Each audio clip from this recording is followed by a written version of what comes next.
সাভারে পিস্তল ও 7 রাউন্ড গুলিসহ শীর্ষ সন্ত্রাসী টুটুল গ্রেপ্তার।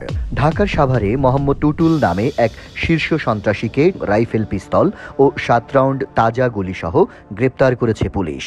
রোববার 6 জুলাই দিবাগত রাতে আমিনবাজার সালেহপুর ব্রিজের পশ্চিম পাশে চেকপোস্ট বসিয়ে তাকে গ্রেপ্তার করা হয়। গ্রেপ্তারকৃত টুটুল ঢাকা জেলার সাভার উপজেলার কাউন্দিয়া ইউনিয়নের মেটালটেক এলাকার লিয়াকত আলীর ছেলে। 7 জুলাই সোমবার দুপুরে এক সংবাদ বিজ্ঞপ্তিতে সাভার মডেল থানার officer incharge OC Mohammad Jewel Mia এ তথ্য জানান।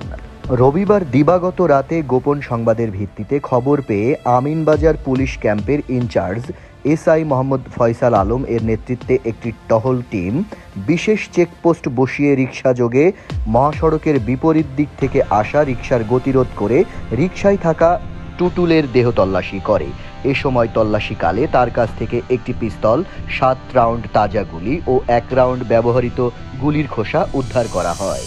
উদ্ধারকৃত অস্ত্র সম্পর্কে পুলিশের এক কর্মকর্তা বলেন, গ্রেপ্তারকৃত টুটুল দীর্ঘদিন ধরে অবৈধ অস্ত্র, গুলি নিজের কাছে রেখে সাভারের আমিনবাজার, কাউন্দিয়া এলাকা সহ আশপাশের এলাকায় বিভিন্ন অপরাধমূলক কর্মকাণ্ড করে আসছিল বলে প্রাথমিক জিজ্ঞাসাবাদে তিনি স্বীকার করেছে।